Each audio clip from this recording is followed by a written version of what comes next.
আমাদের প্রতিজ্ঞা করতে হবে, নিয়ত করতে হবে, এইবারের রমজানে আমি আল্লাহর কাছ থেকে আমার গুনাহগুলো মাফ করাইয়াই ছাড়বো। প্রত্যেক দিন ভাইরা আমার, রমজানের প্রত্যেকটা দিন আল্লাহ তাআলা বহু মানুষকে সাধারণ ক্ষমা ঘোষণা করেন। যাই করছো বান্দা সব মাফ, সাধারণ ক্ষমা ঘোষণা করেন কিছু মানুষকে।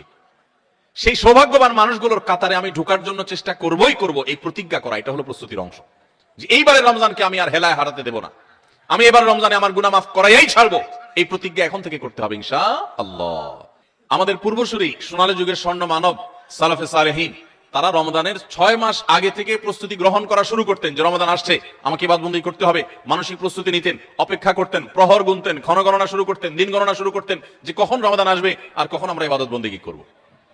আর আমাদের অবস্থা হলো আমরা অপেক্ষায় থাকি যে চাঁদ উঠলে শুরু করব, চাঁদ দেখা গেলে তখন এবার আমরা কোরআন তেলাওয়াত, জিকির আজকার, ইবাদতবন্দি শুরু করব। ভাইরা আমার, দাঁড়ায় থাকা একজন মানুষ দ্রুততার সাথে হঠাৎ করে খুব জোরে দৌড় দেওয়া শুরু করতে পারে না। দাঁড়ানো থেকে আগে হাঁটা শুরু করে, এরপর একটু গতি বাড়ায়, তারপরে অনেক স্পিড মানুষ দেয়।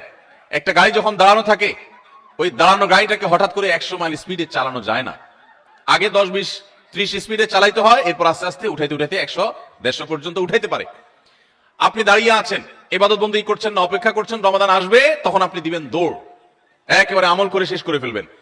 যারা রমজানের চাঁদ উঠার জন্য অপেক্ষা করে, যে চাঁদ উঠলে কোরআন তেলাওয়াত শুরু করব, চাঁদ উঠলে জিকির আজকার শুরু করব, চাঁদ উঠলে দোয়া দরুদ শুরু করব, রোজা শুরু করব, নফল নামাজ শুরু করব, দান সাদেকা শুরু করব, এদের বেশিরভাগ মানুষের অবস্থা হলো রমজান দেখতে দেখতে চলে যায়, তার ইবাদত আর করা হয় না।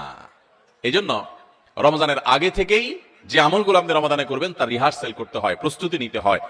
তো যে প্রস্তুতিগুলো আমাদের রমাদানকে অর্থবহ করতে পারে, ইবাদত বন্দিগি দিয়ে সাজাতে পারি, আমরা সমৃদ্ধ করতে পারি, এবং যেই রমাদানটা আমার জীবনে যতগুলো রমজান আসছে তার মধ্যে এটা একটা স্পেশাল রমাদান হবে, এই রমজানকে আমি অন্য রমজান থেকে পার্থক্য করতে পারবো, এই রমাদান আমার জন্য অনেক তৃপ্তিদায়ক হবে, এই রমাদান যাওয়ার পরে আমার মনে হবে যে আলহামদুলিল্লাহ এই বছর আমি আল্লাহকে মন ভরে প্রাণ ভরে ইবাদত করতে পেরেছি, তাকওয়া চর্চা করতে পেরেছি, আমার ভালো লাগা কাজ করবে, আমার দিল গাওয়াহ এবং সাক্ষ্য দিবে।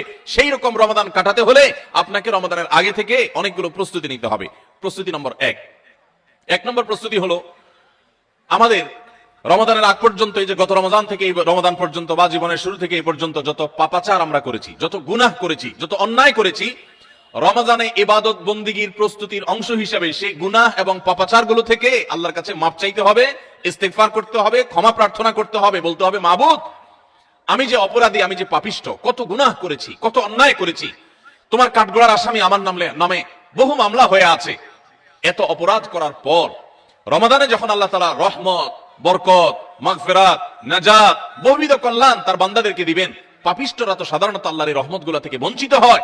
তো আল্লাহ আমার গুনাহ খাতাগুলো যেগুলো আগে ছিল সেগুলো সব মাফ করে আমার রমাদানে তোমার যে রহমত বরকত নাজিল হবে সেটার জন্য আমাকে একটু উপযোগী করে দাও, আমি যেন পাপিষ্ঠ হয়ে তোমার রহমত থেকে বঞ্চিত না হই। এখন থেকে সেই দোয়া করা, সেই চোখের পানি ফেলা, ইস্তেগফার করা, এটা রমজানের প্রস্তুতির অংশ। মক্কার ইমাম শেখ আব্দুর রহমান সুদাইস হাফিজাহুল্লাহ, তার কাছে কিছু যুবক, সৌদিয়ান কিছু যুবক একবার যে বললেন যে আমরা প্রতি বছর রমজান আসার আগেই প্রস্তুতি নেই মানসিক ভাবে, যে আমরা এবার রমজানে অনেক ইবাদত বন্দি করব, কোরআনটা খতম দিব, 5 ওয়াক্ত নামাজ 1 ওয়াক্ত আমরা ছাড়বো না, রমজান আসলে আমরা অনেক ভালো ভালো কাজ করব, আমরা এগুলো পরিকল্পনা করি। কিন্তু দুঃখের বিষয় হলো দেখতে দেখতে রমজানটা চলে যায়, শেষের দিকে আফসোস হয় এবং একটু খারাপ লাগা কাজ করে, এবং দিন শেষে রমাদান পার হয়ে যায় এবং আমরা আবার অপেক্ষা থাকি, ঠিক আছে তাহলে পরের বছর করব। এভাবে রমজানে আর ইবাদতের তৌফিক হয় না। এত চেষ্টা করি, এত নিয়ত করি, কিন্তু আসলে না ওই কোরআনটাও ভালো করে খতম দিতে পারি, খতম দিলেও কোন রকম খতম হয়, সুন্দর করে পড়া হয় না, ধীরস্থিরতার সাথে তেলাওয়াত করা হয় না, নামাজটা ঠিক মতো পড়া হয় না, কোনো ফাঁক দিয়া তারাবি মিস হয়ে যায়, আমার গুনাহ হয়ে যায়, আমি ভালো থাকতে চাই কিন্তু রমাদান ইবাদত করার তৌফিকটা হয় না। কেনই অবস্থা হয় আপনি আমাদেরকে একটু নসিহত করেন। তখন শেখ সুদাইস হাফিজাহুল্লাহ তিনি তাদেরকে বলেছিলেন যে আমার মনে হয় রমজান যখন শুরু হয়, আল্লাহর অবারিত রহমত যখন ঢেকে ফেলে ইমানদারদেরকে, যারা নিজের পাপাচারে, নিজের কৃতকর্মে, নিজের অপরাধে, নিজের গুনাহের কারণে আল্লাহর রহমত থেকে বহু দূরে সরে গেছে, তারা আল্লাহর রহমতের উপযুক্ততা হারিয়ে ফেলেছে। সেই উপযুক্ততা হারিয়ে ফেলার কারণেই আমরা অনেকে ইবাদত করতে চাই কিন্তু বেটে বলে হয় না। আমরা অনেক চিন্তা করি, অনেক কিছু করব, কিন্তু হয়ে ওঠে না, রমজানটা চলে যায়, কপাল পোড়া হয়ে যায়। রমজানে যদি ইবাদত করতে না পারেন তো এটা শুধু শখের ব্যাপার না, রমজান ইবাদত করতে না পারলে তো স্বয়ং নবী সাল্লাল্লাহু আলাইহি ওয়াসাল্লাম এবং জিবরিলের বদদুয়ার ভাগীদার হবেন। বাউদামান আদরাকা রমাদান ফালাম ইগফারলা ওয়ালাম ইগফারলা, যে ব্যক্তি রমজান পেল অথচ তার রমজানের গুনাহ খাতাগুলোকে মাফ করাইতে পারলো না, আল্লাহর রহমতের ভাগীদার হতে পারলো না, এ তো কপাল পোড়ায়, ধ্বংস অনিবার্য। তাহলে আমরা আল্লাহর রহমত থেকে বঞ্চিত হই, ধ্বংসের দ্বারপ্রান্তে চলে যায়। রমাদানে কত মানুষকে আল্লাহ মাফ করেন, আমি কপাল পোড়ার মতো সেই জায়গায় দাঁড়ায় আছি। আগে যা ছিলাম রমজানে তাই, একটু রোজা রাখলাম, একটু ইফতার করলাম, একটু সাহারি খেলাম, একটু তারাবি টুকটাক পড়লাম, বাস এ হলো আমার রমজান। রমজান চলে যায়, আমার চোখের পানি আসে না, আমার দোয়া আসে না, আমার কান্নাকাটি আসে না, আমার ক্ষমা প্রার্থনা আসে না, আমার তওবা আসে না, আমার ইস্তিগফার আসে না, আমার জীবনটা পরিবর্তন হয় না, আমার সংশোধন হয় না, আমার আত্মশুদ্ধি হয় না, আমি কপাল মতো পোড়ার মতো পড়ে থাকি। এর অন্যতম প্রধান কারণ হলো যে আমি সারা বছর পাপাচার করে আল্লাহর রহমত থেকে এত দূরে সরে গেছি যে রমাদানের আল্লাহর এই রহমতের উপযুক্ততা আমার হারিয়ে ফেলেছি। এজন্য শেখ সুদেশ তাদেরকে বলেছিলেন, আমার মনে হয় আমাদের গুনাহ এবং পাপাচারের কারণে আল্লাহর রহমতের উপযুক্ততা আমরা নষ্ট করে ফেলেছি। এই জন্য রমজান আসার আগে প্রস্তুতি হিসাবে আমরা আল্লাহর কাছে চোখের পানি ফেলে দোয়া করে আগের সব গুনাহগুলো মাফ চেয়ে নেই যে আল্লাহ রমজানের রহমতের উপযুক্ত হওয়ার জন্য আমার পূর্বের সব গুনাহ মাফ করে দেন, আমার হালখাতা করে দেন। আমরা যেরকম দোকানদারদের কাছে পুরাতন বাকি সমস্ত টাকা পরিশোধ করে হালখাতা করলে নতুন করে আবার অনেক বাকি দেয় আমাদেরকে, আর আগের টাকা পরিশোধ না করলে নতুন বাকি দেয় না। তো আল্লাহর কাছে আগের গুনাহগুলো মাফ করে নিতে পারলে, মাফ করায় নিতে পারলে নতুন করে রহমতের উপযুক্ততা তৈরি হয়। এই জন্য রমজানের প্রস্তুতির অংশ হিসেবে প্রথম প্রস্তুতির কথা বলেছি, আল্লাহর কাছে আসুন, নিজের কৃত পেছনের সমস্ত গুনাহ, সমস্ত খাতা, সমস্ত ভুল, সমস্ত বিচ্যুতি, সমস্ত ত্রুটি, সমস্ত পাপাচার, সমস্ত জুলুম, যত অন্যায় করেছি, চোখের গুনাহ করেছি, মুখের গুনাহ করেছি, মোবাইলে গুনাহ করেছি, ফেসবুক ইউটিউব মোবাইল করেছি, যত গুনাহ করেছি সমস্ত গুনাহ থেকে আল্লাহর কাছে মাফ চাই এবং দোয়া করি আল্লাহ তুমি সব গুনাহগুলো মাফ করো, তুমি আহকামুল হাকিমিন, তুমি গফুরুর রহিম, তুমি সবকিছু করতে পারো। রমজান আসছে, প্রতিবারই আমার রমজান দেখতে দেখতে চলে যায়, ইবাদত করতে পারি না, এবার আমি তোমার রহমত পেতে চাই মাবুদ, এইজন্য তুমি আমাকে মাফ করে দাও। এইজন্য প্রথম প্রস্তুতি হলো আল্লাহর কাছে তওবা ইস্তেগফার করে নিজের গুনাহগুলোকে ধুয়ে মুছে পরিষ্কার করে রমজানের জন্য রহমতের অপেক্ষা করা চেষ্টা করবো না ইনশাআল্লাহ। আল্লাহ আমাদের সবাইকে, আমরা যারা আছি, যারা শুনছি, আল্লাহ আমাদের সবাইকে আপনি রমাদান আসার আগে আগে আমাদের গুনাহগুলোকে মাফ করে আপনার রহমত থেকে দূরে সরার মতো যে সমস্ত অপরাধ করে বসে আছি আল্লাহ সেগুলো থেকে আমাদের ফিরে আসার তৌফিক দেন এবং আমাদের গুনাহ খাতাগুলো মাফ করে দেন। ভাইরা আমার, তাহলে এক নম্বর প্রস্তুতির কথা বললাম, রমজানের প্রস্তুতির অংশ হিসাবে সকল গুনাহ খাতা থেকে আল্লাহর কাছ থেকে মাফ চেয়ে নিজের প্রোফাইলটাকে ক্লিন করে ফেলবো, সব পরিচ্ছন্ন করে ফেলবো, নতুন করে হালখাতা করে রমজানের জন্য শুরু করতে পারি। তাহলে দেখবেন ইবাদতের স্বাদ পাওয়া যাচ্ছে, ইবাদতের তৃপ্তি পাওয়া যাচ্ছে, ইবাদত করতে ভালো লাগার কাজ করছে। আল্লাহ আমাকে, আপনাকে, আমাদের সবাইকে সেই তৌফিক দান করুন। দ্বিতীয় যে করণীয় আছে রমজানের প্রস্তুতির অংশ হিসাবে, সেটা হলো রমজান মাসের যে ফজিলত এবং মর্যাদা আছে, রমজান মাসের রোজার যে মাসলা মাসাইল আছে, এগুলো এখন থেকে শেখা শুরু করতে হবে। তাহলে মানসিকভাবে আপনি প্রস্তুতি নিতে পারবেন যে রমজান আসছে। আপনি রমজান শুরু হওয়ার পরে যদি এবার মাসলা শেখা শুরু করেন তো শিখতে শিখতেই তো আপনার কয়েকদিন চলে যাবে, একটা মাস দেখতে দেখতে চলে যায়। এই জন্য রমজানের প্রস্তুতির অংশ হিসেবে এখন থেকে রমজানের কি মর্যাদা, রোজার কি মর্যাদা, মানুষকে ইফতার করালে কি লাভ, রমজান মাসে গুনাহ থেকে বেঁচে থাকার অপরিহার্যতা কি রয়েছে, রোজা রেখে যদি আমি গুনাহ করি তাহলে রোজার কোনো লাভ নেই, উপাস থাকার মতো, এগুলো আগে থেকে জানতে হবে, শিখতে হবে, বুঝতে হবে। রমজানের ফাজাইল এবং মাসাইল, রমজানের তাৎপর্য, মাহাত্ম্য, মর্যাদা কি সেগুলো জানবো এখন থেকে, এবং করণীয় কি সেগুলো আমরা ঠিক করব। আমাদের একটা বক্তব্য ইউটিউবে আছে, রমজানের 27টি স্পেশাল আমল, বিশেষ আমল, এগুলো রমাদানের জন্য স্পেশাল। এই 27টি আমল প্রিন্ট করে বা হাতে কলমে কাগজে লিখে আপনি কোথাও টাঙায় রাখেন। এখন থেকে দেখা শুরু করেন যে 27টা আমলের সবগুলো আমি পুরো মাস ব্যাপী করবো, কোনটা আমি বাদ দিব না। এখন থেকে প্রস্তুতি নেন। আপনি রমজানের পরে যদি জানতে শুরু করেন তো জানতে জানতেই তো এক সপ্তাহ চলে যাবে, আর মানতে মানতে আরেক সপ্তাহ চলে যাবে, আপনি ইবাদত করে শান্তি পাবেন না। এই জন্য এখন থেকে রমাদানের মাসাইল গুলো, মাসলা মাসাইল গুলো, ফজিলত গুলো জানা শুরু করেন। ভাইরা আমার, যত ইবাদত আছে ইসলামে, আমার ক্ষুদ্র জ্ঞানে রমাদান এবং সিয়াম, রমজান মাস এবং সিয়াম, রোজা সম্পর্কে যত ফজিলত, যত মর্যাদা, যত মাহাত্ম্যের কথা আসছে, এত মাহাত্ম্যের কথা এতগুলো হাদিসে অন্য কোন আমলের ব্যাপারে আর বর্ণিত হয়েছে বলে আমার জানা নেই। এই জন্য রমাদান আসছে ভাই, জীবনে আরেকটি রমাদান আমি পাবো কোনো গ্যারান্টি নাই। কত মানুষ গত রমজানে ছিলেন, এই রমজানে তারা কবরের বাসী হয়ে গেছেন। এই জন্য এই রমজানটা যেন সঠিকভাবে কাটাতে পারি, সেজন্য আগে থেকে, এখন থেকে রমজানের মাসলা মাসাইল জানবেন, সেরকম বই কিনবেন, রমজানের উপযোগী বই পুস্তক কিনবেন এবং ওইরকম ওয়াজগুলো শুনবেন, আলেমদের কাছে বসবেন, মসজিদে মসজিদে আলোচনা শুরু হবে, রমজানের প্রস্তুতি শুরু হবে। আল্লাহ আমাদের সবাইকে তৌফিক দান করুন। আমাদের প্রতিজ্ঞা করতে হবে, নিয়াত করতে হবে, এইবারের রমজানে আমি আল্লাহর কাছ থেকে আমার গুনাহগুলো মাফ করাইয়াই ছাড়বো। প্রত্যেক দিন, ভাইরা আমার, রমজানের প্রত্যেকটা দিন আল্লাহ তাআলা বহু মানুষকে সাধারণ ক্ষমা ঘোষণা করেন, যাই করছো বান্দা সব মাফ, সাধারণ ক্ষমা ঘোষণা করেন কিছু মানুষকে। সেই সৌভাগ্যবান মানুষগুলোর কাতারে আমি ঢোকার জন্য চেষ্টা করবই করব, এই প্রতিজ্ঞা করা, এটা হলো প্রস্তুতির অংশ। যে এইবারের রমজানকে আমি আর হেলায় হারাতে দেব না, আমি এবার রমজানে আমার গুনাহ মাফ করাইয়াই ছাড়বো, এই প্রতিজ্ঞা এখন থেকে করতে হবে ইনশাআল্লাহ। প্রতিজ্ঞা করবেন তো ইনশাআল্লাহ, যে যেই কোনো কিছুর বিনিময় হোক আল্লাহর কাছ থেকে ক্ষমা আমি আদায় করেই ছাড়বো, আমি আল্লাহর কাছ থেকে ক্ষমা নিয়েই ছাড়বো। এখন আপনি বলতে পারেন যে ক্ষমা যে আমি পেয়েছি তার গ্যারান্টি কি, কিভাবে নিশ্চিত হব? ভাইরা আমার, কোন সালাফ বলেছেন আমাদের দোয়া কোনটা আল্লাহর কাছে কবুল হয়েছে আর কোনটা কবুল হয়নি নিশ্চিত হওয়ার কোন উপায় আছে কিনা। তো তারা বলেছেন যে যেই দোয়ার পর, যে কান্নাকাটির পর, যে প্রার্থনার পর, যে মুনাজাতের পর আপনার মানসিক প্রশান্তি অনুভব হয়, আপনার মনের মধ্যে এক ধরনের সুখ অনুভব হয়, তৃপ্তি অনুভব হয়, আপনার প্রশান্তির এক বাতাস বয়ে যায়, খুব ভালো লাগা কাজ করে যে আমি দোয়া করেছি, আল্লাহর কাছে চোখের পানি ফেলেছি, কান্নাকাটি করেছি, ভালো করে মনোযোগী দোয়া করতে পেরেছি, এরকম যদি তৃপ্তি অনুভব হয় তাহলে সুধারণা করতে পারেন যে আল্লাহ আপনার দোয়াটা কবুল করেছেন। ফ্যান ট্যান নাই আপনাদের এখানে? ফ্যান নাই না?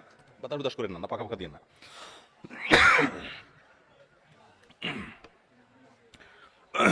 তাহলে রমাদানের প্রস্তুতির অংশ হিসাবে আমরা আল্লাহ রাব্বুল আলামিনের মাগফিরাত এবারের রমজানে আদায় করেই ছাড়বো, এই প্রতিজ্ঞা এখন থেকে করতে হবে। সাধারণ নিয়ত না, প্রতিজ্ঞা, পাক্কা নিয়ত করতে হবে। চেষ্টা করবো না ইনশাআল্লাহ যে আমি আল্লাহর কাছ থেকে আমার গুনাহগুলোকে মাফ করাইয়াই ছাড়বো, যত ত্যাগ করা লাগে, যত স্যাক্রিফাইস করা লাগে করবো, তারপর আমি মাফ করাই ছাড়বো ইনশাআল্লাহ। চেষ্টা করা যাবে না? আল্লাহ আমাদের সবাইকে তৌফিক দান করুন। ভাইরা আমার, 4 নম্বর যে করণীয় আছে আমাদের রমজানের প্রস্তুতির অংশ হিসাবে, সেটা হলো যদি কারোর আগের রমজানের, গত বছরের রমজানের রোজা বাকি থাকে, হতে পারে কেউ অসুস্থ ছিলেন, এত বেশি অসুস্থ হয়ে পড়ছেন যে রোজা রাখতে পারেন নাই, ভাঙতি পড়ছে, অথবা মা বোনদের মাসিকের কারণে রোজা ভাঙতি পড়ে থাকতে পারে, সফরের কারণে রোজা ভাঙতি পড়ে থাকতে পারে। এই ভাঙতি রোজাগুলো এই বছরের রমজানের আগে আগে রেখে দিতে হবে। আম্মা জান আয়েশা রাদিয়াল্লাহু তাআলা আনহা তার ভাঙতি রোজাগুলো পরবর্তী রমজানের আগে আগে রেখে ফেলতেন। এই জন্য রমজানের রোজার প্রস্তুতির অংশ হিসাবে আগের কোনো ভাঙতি বা কাজা রোজা থাকলে এই রমজানের আগে আগে সেগুলো রেখে ফেলা উচিত এবং উত্তম। এটা রমজানের 4র্থ প্রস্তুতি। 5 নম্বর প্রস্তুতি হলো নিজের অন্তরকে শিরক এবং হিংসা থেকে মুক্ত করা। আল্লাহর সাথে কোনো কাউকে, সেটা কোনো মাজারে সাহিত্য ব্যক্তি হোক, কোনো জীবিত ব্যক্তি হোক, কোনো কাউকে আল্লাহর সাথে অংশীদার সাব্যস্ত করা যাবে না। এই শিরক করা থেকে নিজেকে পরিচ্ছন্ন করতে হবে, তাওহীদটাকে স্ট্রং করতে হবে এবং নিজের অন্তরকে হিংসা, বিদ্বেষ, শত্রুতা এগুলো থেকে পরিচ্ছন্ন করতে হবে। আপনি যেগুলো থেকে পরিচ্ছন্ন করেন, এগুলো থেকে পরিষ্কার করেন অন্তরকে, তাহলে ইনশাআল্লাহ বিইذনিল্লাহ আল্লাহ তাআলা প্রতিদিন যে বহু মানুষকে সাধারণ ক্ষমা ঘোষণা করেন, আপনি আশা করতে পারেন যে আপনি সাধারণ ক্ষমার আওতায় পড়বেন। কারণ হাদিস থেকে আমরা জানি যে যারা শিরকের মধ্যে থাকে, যাদের অন্তরে মানুষের প্রতি হিংসা থাকে, শত্রুতা থাকে, তারা আল্লাহর সাধারণ ক্ষমা থেকে মাহরুম এবং বঞ্চিত থাকে। অতএব আল্লাহর সাধারণ ক্ষমার উপযুক্ত হওয়ার জন্য নিজেদের অন্তরকে এই সমস্ত গুনাহ থেকে, বিশেষ করে শিরক এবং হিংসা থেকে পরিচ্ছন্ন হতে হবে। এটা হবে রমজানের প্রস্তুতির অংশ। রমজানে আল্লাহ রাব্বুল আলামিন প্রতিদিন অগণিত মানুষকে মাফ করে দিবেন, বহু মানুষকে আল্লাহ তাআলা মাফ করে দিবেন। যেহেতু বহু মানুষকে আল্লাহ তাআলা মাফ করে দিবেন, তো আমি তাদের মধ্যে যেন থাকি, সেজন্য আমি আমার অন্তরকে হিংসা এবং শিরক থেকে পরিচ্ছন্ন করব। 6 নম্বর প্রস্তুতি হলো বিশেষ করে সামাজিক যোগাযোগের মাধ্যম এবং আমাদের মোবাইল ফোনগুলো নিয়ন্ত্রণ করে ফেলতে হবে, যেগুলো আমাদের ইবাদত বন্দেগীর ক্ষেত্রে বড় ধরনের বাধা সৃষ্টি করে। অনেকেই আছি যে সোশ্যাল মিডিয়ার আসক্তিতে আমরা এরকম ভয়াবহ একটা পর্যায়ে, যে আমাদের ইবাদত বন্দেগীর ক্ষেত্রে সবচেয়ে বড় বাধা হলো আমাদের এই ফেসবুকের নেশা, টিকটকের নেশা, ইউটিউবের নেশা, মোবাইলের নেশা, গেমসের নেশা। অন্তত রমজান মাস উপলক্ষে আমরা আমাদের এই সমস্ত বিষয়গুলো থেকে যদি বেরিয়ে আসতে পারি, এটা হবে সবচেয়ে বড় কার্যকর পদক্ষেপ, সবচেয়ে বড় প্রস্তুতি, সবচেয়ে বাস্তবসম্মত প্রস্তুতি। যদি আপনার হিম্মত থাকে, শুনেন, নেক আমল করার জন্য কিছু বুকের বল লাগে, মেরুদণ্ড লাগে, এগুলো সবাই পারে না। এগুলোর জন্য সৎ সাহস লাগে। ইমানদার যুবক, আমার জীবনটা শেষ হয়ে যাচ্ছে, হেয়ালিপনায়, হেলায় পেলায়, যা খুশি তা করে জীবনটা পার করে ফেলছি, এই মোবাইল স্ক্রিনের পিছনে আমার পুরো জীবনটা বরবাদ করে ফেলছি, আর কত? আলাম ইয়ানি লিল্লাযিনা আমানু আন তাখশা কুলুবুহুম লিযিকরিল্লাহ। আল্লাহ বলেছেন, আল্লাহর স্মরণে অন্তর বিগলিত হওয়ার মতো সময় কি ইমানদারদের এখনো আসেনি? যুবক ভাই আমার, সালহাতু সঙ্গে বুদি দিল খারাস আজমুদে এক জামানা খাকে বাস। বহু বছর তো পাথর হয়েছিলে, আসুন এই রমাদানটা একটু মাটি হয়ে দেখি, একটু চোখের পানি ফেলে দেখি, একটু কান্নাকাটি করে দেখি। সোশ্যাল মিডিয়ার মজা তো বহু লুটেছেন, এবার আসন্ন রমাদানকে কেন্দ্র করে আসুন সোশ্যাল মিডিয়া থেকে নিজের আইডি, নিজের প্রোফাইলটাকে ডিঅ্যাক্টিভ করে ফেলান। 1 মাসের জন্য, মরে যাবেন না, একটু কষ্ট হবে, বন্ধু বান্ধবের সাথে বিচ্ছিন্ন হয়ে যাবেন, কিচ্ছু আসবে যাবে না। আমি আল্লাহর শপথ করে বলতে পারি, যদি সৎ সাহস করে এগুলো ডিলিট করে ফেলতে পারেন, পুরো অ্যাপ আইডি যদি ডিঅ্যাক্টিভ করে ফেলতে পারেন, অ্যাক্টিভিটি যদি বন্ধ করে ফেলতে পারেন, 1 মাসের জন্য যদি আপনি নিয়ন্ত্রণ করতে পারেন নিজেকে, দেখবেন মাস শেষে আপনার অবর্ণনীয় এক তৃপ্তি এবং ভালো লাগা কাজ করছে। এই জন্য সৎ সাহস করতে হয়, হিম্মত করতে হয় যে আসন্ন রমাদানে আমার ইবাদতে বড় বাধা হলো আমার এই ফোনের নেশা, মোবাইল টিপাটিপির নেশা, সো আমি এটা থেকে বেরিয়ে আসবো।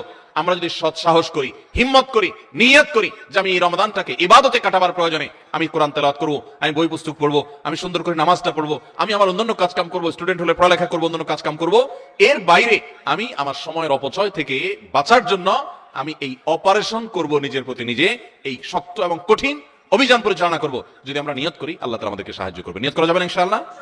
আল্লাহ আমাদের সবাইকে এই নিয়ত করার মতো সৎ সাহস দান করুন।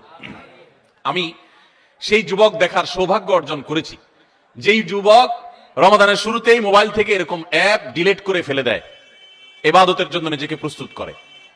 ভাইরা আমার, বন্ধু বান্ধব অনেক কথা বলবে, হাসাহাসি করবে, কিয়ামতের ময়দানে এই হাসাহাসি করা মানুষগুলো আপনার কোনো কাজে আসবে না। আপনার আল্লাহর সামনে আপনাকে জবাবদিহি করতে হবে। রমাদান পেয়ে ইবাদত করতে পারলেন না, জবাবদিহি করা লাগবে। সো আমরা আমাদের ইবাদতে যে সমস্ত বাধা বিপত্তি আছে সেগুলো বিশেষ করে সোশ্যাল মিডিয়া এবং মোবাইল নিয়ন্ত্রণ করব ইনশাআল্লাহ, চেষ্টা করবো না ইনশাআল্লাহ। 7 নম্বর প্রস্তুতি হলো, গত বছর তার আগের বছর রমজানে আমি ইবাদত কেন করতে পারি না, কি কি সমস্যা ছিল।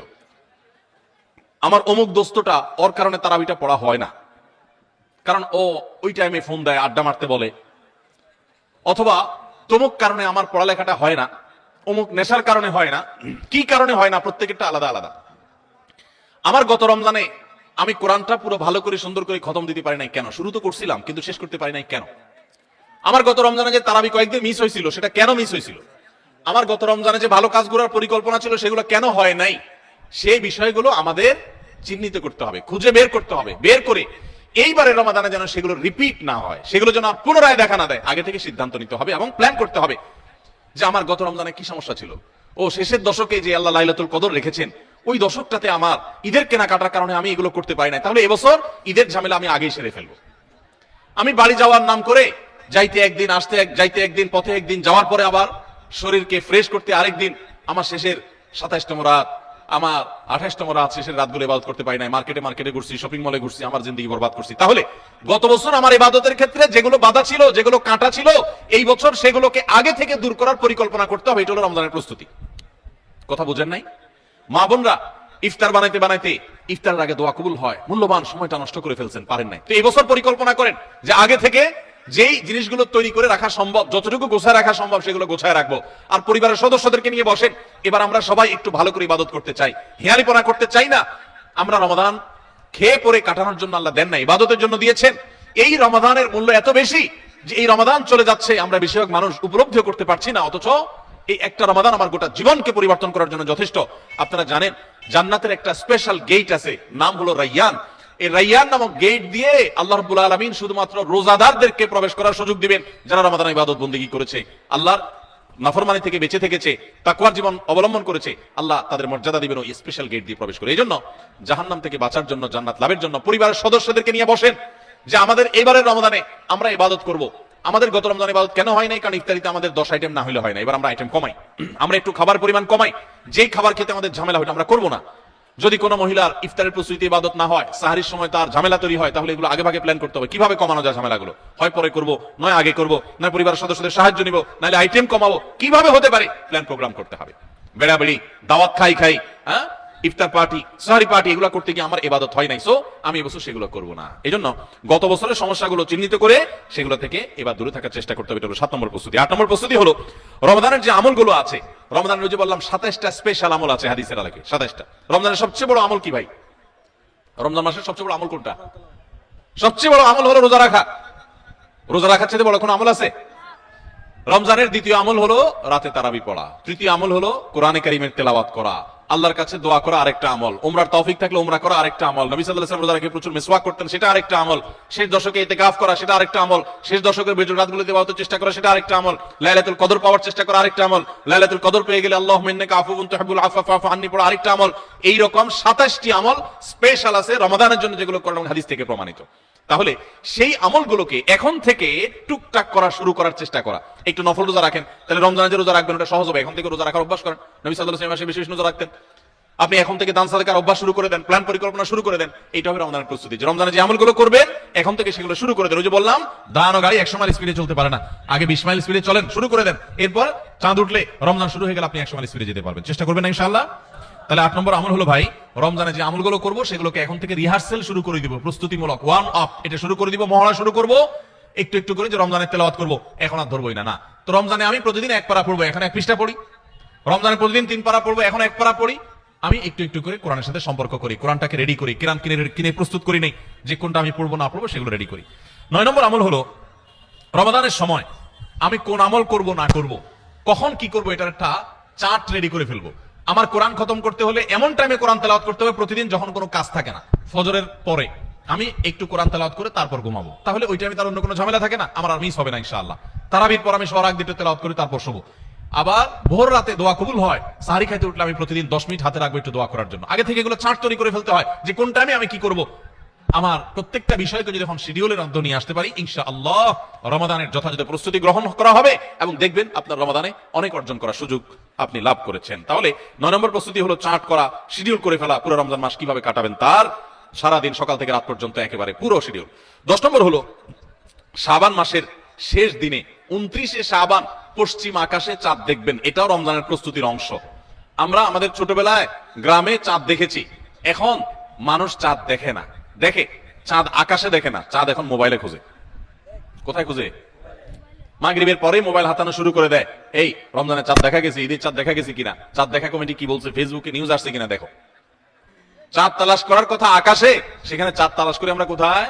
মোবাইলে। চাঁদ দেখা কমিটি যে চাঁদ দেখার ঘোষণা দিবে, তাদের কাছে তো আসমান থেকে ফেরেশতা নাজিল হবে না যে ওইটা শুনে তারা ঘোষণা দিবে। আমরা সারা দেশ থেকে দেখলে তাদেরকে নিউজ দিলে তারপর না তারা সেই নিউজের ভিত্তিতে ঘোষণা দিবে। তো আমরাই যদি সবাই চাঁদ দেখা বন্ধ করে দেই তাহলে তারা কিভাবে ঘোষণা দিবে? এই জন্য দেখবেন চাঁদ দেখা কমিটি বেচারারা ঘোষণা দিতে দিতে কোনো বছর রাত 10টা 11টা 12টা বাজায় দেয়, সাদে বাজায়, কারণ আমরা তো তাদেরকে সাহায্য করি না। মনে রাখবেন রমজানের চাঁদ অন্য যে কোনো আরবি হিজরি মাসের চাঁদ যদি আপনি খোঁজেন পশ্চিম আকাশে, দেখেন আর না দেখেন, আপনি একটু তালাশ করেন, চেষ্টা করেন, যদি চাঁদ দেখার চেষ্টা করেন তাহলে আপনি চেষ্টা করার কারণে সওয়াব পাবেন, সুন্নাত একটা জিন্দা করার সওয়াব পাবেন। আর চাঁদ যদি দেখতে পান তাহলে দোয়া পড়বেন, আল্লাহুম্মা আহিল্লাহু আলাইনা বিল ইয়ুমনি ওয়াল ঈমান ওয়াস সালামাতি ওয়াল ইসলাম রব্বি ওয়া রাব্বুকাল্লাহ। হে চাঁদ, হে আল্লাহ, আমি তোমার কাছে এই চাঁদ, এই চাঁদের মাসটা, এই মাসটা আমি বরকতময় মাস হিসেবে তোমার কাছে চাই, ঈমানের সাথে যেন থাকতে পারি, শান্তি নিরাপত্তার সাথে থাকতে পারি, ইসলামের সাথে থাকতে পারি। এরপর চাঁদকে লক্ষ্য করে বলা, হে চাঁদ, তোমার এবং আমার সৃষ্টিকর্তা এক আল্লাহ, তোমারও রব আল্লাহ, আমারও সৃষ্টিকর্তা আল্লাহ। তো এই দোয়া পড়া সুন্নাত, যদি চাঁদ দেখতে পান দোয়া পড়বেন, আর না দেখতে পারলে চেষ্টাটা করবেন, তাও সওয়াব পাবেন। এই জন্য শাবানের 29 তারিখে পশ্চিম আকাশে চাঁদ তালাশ করবো তো ইনশাআল্লাহ। এগুলো এখন বিদায় হয়ে গেছে, চাঁদ তালাশ করা, চাঁদ তালাশ করা একটা বিলুপ্ত সুন্নাহ। এই সুন্নাহ জিন্দা করার চেষ্টা করবেন, রাস্তা বের হয়ে পশ্চিম আকাশে তাকাবেন, তাহলে এটা হবে রমজানের প্রস্তুতির একটি বিষয়। 10 নম্বর প্রস্তুতি হলো শাবান মাসে চাঁদ দেখা। আর 11 নম্বর এবং সর্বশেষ প্রস্তুতি হলো আল্লাহর কাছে ইবাদতের জন্য দোয়া করতে হয়। আমাদের পরিকল্পনা আমরা করতে পারি, কিন্তু তৌফিক তো আসলে আল্লাহ দিবেন। এই জন্য আমার পরিকল্পনাগুলো করে আমি বলবো, আল্লাহ আমি চার্টও তৈরি করেছি, রমজানে মাসালা জানার জন্য বইও কিনেছি, আমি কোরআনও তো রেডি করেছি, তেলাওয়াতও শুরু করে দিয়েছি, টুকটাক নফল রোজা রেখে আমার প্রস্তুতিও শুরু করে দিয়েছি, আমি আমার জায়গা থেকে যা করতে পারার আমি করছি। মাবুদ, এবারে রমজানটাতে তুমি আমার একটু ইবাদত করার তৌফিক দিও। ভাইরা আমার, আপনারা অনেকেই অনেক সাত জীবনে আস্বাদন করেছেন, আড্ডা মেরে বন্ধু বান্ধবের সাথে একান্তে কাটিয়ে বিভিন্ন রকমের কাজ করে মজা অনেক লুটেছেন। আল্লাহর শপথ, রমজানটাতে যদি আপনি ইবাদত করে কাটাতে পারেন, রাতভর একটু চোখের পানি ফেলে তাহাজ্জুদের সময় সাহারি খাওয়ার পর 10টা মিনিটে যদি একটু কাঁদতে পারেন, আল্লাহর কাছে মাফ চাইতে পারেন, আপনার কাছে পৃথিবীর যে কোনো কিছু তৃপ্তির চাইতে অনেক বেশি তৃপ্তিদায়ক হবে এই আল্লাহর কাছে একান্ত মুহূর্তে কান্নাকাটি করা, দোয়া করা, ইবাদত করা, ইস্তেগফার করা, আমলে মশগুল থাকা। আপনি সেই জিনিসটা করার পরিকল্পনা এই বছর রমাদানে নেন, চেষ্টা করা যাবে না ইনশাআল্লাহ। ভাইরা আমার, সেজন্য আল্লাহর কাছে দোয়া করতে হবে, আল্লাহ আমি আমার চেষ্টা যা নেওয়ার, প্রস্তুতি যা নেওয়ার আমি নিয়েছি, চেষ্টা করেছি, মাবুদ তুমি এবার আমাকে তৌফিক দিও। নবী সাল্লাল্লাহু আলাইহি ওয়াসাল্লাম প্রত্যেক নামাজের পরে দোয়া করতেন, আল্লাহুম্মা আইন্নি আলা যিকরিকা ওয়া শুকরিকা ওয়া হুসনি ইবাদাতিক। ও আল্লাহ, তোমার কাছে আমি সাহায্য চাই যেন তোমার সুন্দর করে ইবাদত করতে পারি, যেন তোমার স্মরণ আমি সুন্দর মতো করতে পারি, হ্যাঁ, তোমার কৃতজ্ঞতা শুকরিয়া যেন আদায় করতে পারি, সেই তৌফিক তুমি দাও। আল্লাহর কাছে তৌফিক চাইতে হয়। এজন্য ভাইরা, রমাদানের সর্বশেষ এবং 11তম প্রস্তুতি বলেছি, আল্লাহর কাছে দোয়া চেয়ে নিতে হবে যে আল্লাহ তুমি আমাকে তৌফিক দিও। আল্লাহ তাআলা আমাদের সবাইকে রমাদানের এই সবগুলো প্রস্তুতি যথাযথভাবে করে আসন্ন রমাদানকে আমাদের জীবনে এক ব্যতিক্রমী রমাদান, সার্থক রমাদান, সফল রমাদান, তৃপ্তিদায়ক রমাদান এবং জান্নাত কামানো রমাদান, মাগফিরাত লাভ করা রমাদান হিসাবে কাটাবার তৌফিক নসিব করুন। খুব দোয়া করবো দিল থেকে ভাই, খুব দোয়া করবো, খুব চোখের পানি ফেলবো যে আল্লাহ রমাদানে যদি ক্ষমা না পাই তাহলে তোমার ফেরেশতার বদদোয়া, তোমার নবীর বদদোয়ার ভাগীদার হইতে হবে। এর চাইতে বড় হতভাগা আর কেউ নাই যে রমজান পাওয়ার পরও ক্ষমা পায় নাই, রমজান পাওয়ার পরও ৫ ওয়াক্ত নামাজ ধরতে পারে নাই, রমজান পাওয়ার পরও কোরআন ধরতে পারে নাই, রমজান পাওয়ার পরও তার জীবনে পরিবর্তন হয় নাই, তাকওয়া শুরু করতে পারে নাই। এর চাইতে হতভাগা, এর চাইতে কপাল পড়া আল্লাহর জমিনে আরেকটা নেই ভাইরা আমার। সেজন্য এবারের রমাদানটাকে আমরা একটু নড়ে চড়ে বসে ভিন্নভাবে কাটাবার চেষ্টা করি। আল্লাহ হে আরশ আজিমের মালিক, আপনি আমাদের সবাইকে তৌফিক দান করেন। আমরা চেষ্টা করবো না ইনশাআল্লাহ ভাই রমাদানকে সুন্দরভাবে কাটাবার জন্য এখন থেকে প্রস্তুতি নিব না ইনশাআল্লাহ। আমি এক নজরে আবারও আপনাদেরকে এই 11টা প্রস্তুতির কথা বলে দিচ্ছি। সর্বপ্রথম প্রস্তুতি হলো রমাদানে যেন আমি ইবাদতের তৌফিক আল্লাহর কাছ থেকে পাই, রহমত যেন পাই, সেজন্য আমার পেছনের গুনাহগুলো থেকে আল্লাহর কাছ থেকে মাফ চেয়ে নিব। রমজানের প্রস্তুতির অংশ হিসাবে আগের গুলো মাফ চাই নিব, আল্লাহ আমাকে মাফ করে দাও। বেশি বেশি ইস্তিগফার পড়বো, সাইয়্যিদুল ইস্তিগফার পড়তে পারি। আল্লাহুম্মা আনতা রাব্বি লা ইলাহা ইল্লা আনত, আল্লাহ আপনি আমার রব, আপনি ছাড়া সত্যিকারের কোনো মাবুদ নাই। খালাকতানি, আপনি আমাকে সৃষ্টি করেছেন, ওয়া আনা আবদুক, আমি আপনার গোলাম, ওয়া আনা আলা আহদিকা ওয়া ওয়াদিকা মাসতাতাতু, যতটুকু পেরেছি আল্লাহ আপনার সাথে কৃত অঙ্গীকার আর ওয়াদাকে রক্ষা করার চেষ্টা করেছি। আউযু বিকা মিন শাররি মা সানাত, আল্লাহ আমি যে সমস্ত অপকর্ম নিজে করেছি আমি আপনার কাছে পানা চাই সেগুলোর ক্ষতি থেকে, এগুলোর কারণে যেন আমি বঞ্চিত না থাকি, রমাদানে কপাল পোড়াদের কাতারে যেন শামিল না হই, আমি যেন তৌফিক পাই। আউযু বিকা মিন শাররি মা সানাত, আবু লাকা বিনিআমাতিকা আলাই, আল্লাহ যত নিয়ামত আপনি দিয়েছেন আমি স্বীকার করি। ওয়া আবু লাকা বিযামবি, আমি যত পাপাচার করেছি মাবুদ আমি স্বীকার করি। ফাগফিরলি ফাইন্নাহু লা ইয়াগফিরুয যুনুবা ইল্লা আনতা, মালিক আপনি ছাড়া আর কেউ পাপাচার মাফ করতে পারে না, ইখতিয়ার কারণ নাই, আপনি একটু মাফ করে দেন। আল্লাহর কাছে মাফ চাইবো, মাফ চেয়ে রমজানের জন্য প্রস্তুতি নিব, চেষ্টা করবো তো ইনশাআল্লাহ। নাম্বার 2, রমজানের ফাজাইল, মাসাইল, মাহাত্ম্য, মর্যাদা, মাসলা মাসাইল এগুলো জানার জন্য এখন থেকে সেরকম বই পুস্তক কিনে পড়া শুরু করে দিব, ওইরকম আলোচনা শোনা শুরু করে দিব, জ্ঞান অর্জন করা শুরু করবো রমজান সংক্রান্ত। এটা দ্বিতীয় প্রস্তুতি। 3 নম্বর হলো আল্লাহর কাছে এইবারের রমজানে আমি মাগফিরাত এবং নাজাত পেতে চাই, ক্ষমা পেতে চাই, আল্লাহর রহমত পেতে চাই। জন্য দৃঢ় প্রতিজ্ঞা করব যে এবার আমি কিছু একটা করবো ইনশাআল্লাহ, এবং এটা সারাক্ষণ নিজেকে জল্পনা কল্পনা করতে থাকা, প্রস্তুত করতে থাকা মানসিক ভাবে। নাম্বার 4 নম্বর প্রস্তুতি হলো আগের বছরে কোন রোজা ভাঙতে থাকলে সেগুলো আদায় করে ফেলা। 5 নম্বর প্রস্তুতি হলো নিজের অন্তরকে শিরক এবং হিংসা, বিদ্বেষ, শত্রুতা এগুলো থেকে পরিচ্ছন্ন করা। কারো প্রতি দুঃখ আছে, হিংসা আছে, দুঃখটা হিংসা লেভেলে চলে গেছে, তো আপনি সেই হিংসাটা দূর করে ফেলান, সবাইকে মাফ করে দেন, ফ্রেশ হয়ে যান, কারণ রমজান আসছে। সাধারণ ক্ষমা ঘোষণা যখন করা হবে তখন কিন্তু কপাল পোড়ারা, হিংসুকরা পাবে না মাফ। এই জন্য কারো প্রতি হিংসা রাখেন না, কারোর অকল্যাণ চায়েন না, সবার কল্যাণ কামনা করেন, মনটাকে উদার করে দেন, বড় করে দেন, এটা আপনি সুস্থ থাকতে পারবেন। আর শিরক থেকে নিজেকে বাঁচিয়ে রাখেন, ইনশাআল্লাহ রমজানের সাধারণ ক্ষমার মধ্যে পড়বেন। এটা রমজানের প্রস্তুতির অংশ যে শিরক এবং হিংসা থেকে নিজেকে পরিচ্ছন্ন করলেন। 5 নম্বর প্রস্তুতি। 6 নম্বর প্রস্তুতি হলো সোশ্যাল মিডিয়া, ফেসবুক ইত্যাদি নেশা এবং স্মার্টফোন পারলে গলা চিপে বন্ধ করে ফেলান। 1 মাসের জন্য বাটন ফোনে চলে যান অন্তত, এবং আইডি ডিঅ্যাক্টিভ করে ফেলান। একটু হিম্মত করেন, সৎ সাহস করেন, মরে যাবেন না। একটু কষ্ট হবে, এতটুকু কষ্ট যদি না করেন কোন মুখে আল্লাহর কাছে আপনি জান্নাতের দাবি করবেন? একটু সোশ্যাল মিডিয়াকে 1 মাসের জন্য নিয়ন্ত্রণ করার যদি নিয়ত করতে না পারেন, আল্লাহর কাছে কোন মুখে জান্নাতের আশা করবেন, দাবি করবেন? এই জন্য 6 নম্বর প্রস্তুতি হলো যেই বিষয়গুলো আমার ইবাদতে ব্যাঘাত সৃষ্টি করে, অর্থাৎ এই সোশ্যাল মিডিয়া ইত্যাদি, এগুলোকে নিয়ন্ত্রণ করে ফেলা। 7 নম্বর হলো গত বছর রমজানে বা তার আগের বছরগুলোতে রমজানে আমার ইবাদতে যেসব বাধা ছিল, যাদের কারণে সমস্যা হয়েছে, ওই বন্ধুই আমার বন্ধুত্বের তালিকা থেকে বাদ দিয়ে ফেলতে হবে, ওই সার্কেল আমি ছেড়ে দিতে হবে, ওই আড্ডা আমার ছেড়ে দিতে হবে, ওই কাজ আমার ছেড়ে দিতে হবে, যেই কাজের কারণে আমার রমজানে ইবাদত হয় না, ওই কাজে আমি করব না। 1 মাসের জন্য নিজেকে স্যাক্রিফাইস করতে হবে। এটা রমজানের প্রস্তুতি, এখন থেকে প্ল্যান করে এগুলো বাদ দিতে হবে। এবং 8 নম্বর হলো যে রমজানে যে আমলগুলো আছে সেগুলো এখন থেকে একটু একটু করে শুরু করা। কোরআন তেলাওয়াত এখন থেকে শুরু করে দেন, রোজা এখন থেকে, নফল রোজা শুরু করে দেন, এখন থেকে তাসবিহ তেলাওয়াত শুরু করে দেন, এখন থেকে দোয়া দরুদ শুরু করে দেন, তাহলে রমজানে বেশি করে করতে পারবেন। আর যদি তখন করবেন বসে থাকেন, করা আর হবে না। 9 নম্বর প্রস্তুতি হলো যে রমজানে সকাল থেকে রাত পর্যন্ত কিভাবে সময় কাটাবেন, এটার জন্য এখন থেকে রুটিন তৈরি করে ফেলান, রুটিন, এবং সেই রুটিনটা টাঙায় ফেলান, এই রুটিন অনুযায়ী চলবো, এখন থেকে প্ল্যান করে ফেলান। 10 নম্বর হলো শাবানের শেষ দিন 29শে শাবান পশ্চিম আকাশে একটু চাঁদ তালাশ করেন, দেখেন কিনা, রমজানের প্রস্তুতির অংশ হিসাবে। আর 11 নম্বর সর্বশেষ প্রস্তুতি হলো আল্লাহর কাছে দোয়া করবেন, আমরা সবাই দোয়া করবো আল্লাহ যেন আমাদেরকে রমজান মাসটিকে যথাযথভাবে কাটানোর তৌফিক দান করে। চেষ্টা করবো না ইনশাআল্লাহ? আল্লাহ আজকের এই মাহফিলে আমরা যারা আছি, আমাদেরকে যারা অনলাইনে দেখছেন, দেখবেন, আমাদের সবাইকে আপনি সৌভাগ্যবান মানুষের কাতারে শামিল হওয়ার তৌফিক নসিব করেন। আল্লাহ বহু মানুষকে আপনি মাফ করে দিবেন, আমাদেরকে সেই ক্ষমাপ্রাপ্ত সৌভাগ্যবান মানুষদের কাতারে শামিল হওয়ার তৌফিক নসিব করেন। আল্লাহ যেন গোটা রমজান আমরা কোরআন নিয়ে পড়ে থাকতে পারি, আল্লাহ তোমার তাসবিহ তেলাওয়াতে যেন পড়ে থাকতে পারি, আমরা যেন দোয়া মুনাজাতে পড়ে থাকতে পারি, আমরা যেন চোখের পানি ফেলতে পারি, যেন তাহাজ্জুদ পড়তে পারি, ভোর রাতে দোয়া করতে পারি, সকল নেকামল দিয়ে যেন রমজানটাকে সাজাতে পারি, পরিতৃপ্তির রমজান যেন সাজাতে পারি, সকল খারাপ বন্ধু, খারাপ সহস্রব, খারাপ আড্ডা, খারাপ সার্কেল সবগুলোকে তোমার জন্য ত্যাগ করে আমরা যেন একান্ত তোমার হয়ে যেতে পারি। আল্লাহ এই রমজানটা আমাদেরকে সেভাবে কাটানোর তৌফিক দান করো। সবাই চেষ্টা করবো তো ইনশাআল্লাহ। জাযাকুমুল্লাহু খাইরা ওয়া আখিরু দাওয়ানা আনিল হামদুলিল্লাহি রাব্বিল আলামিন।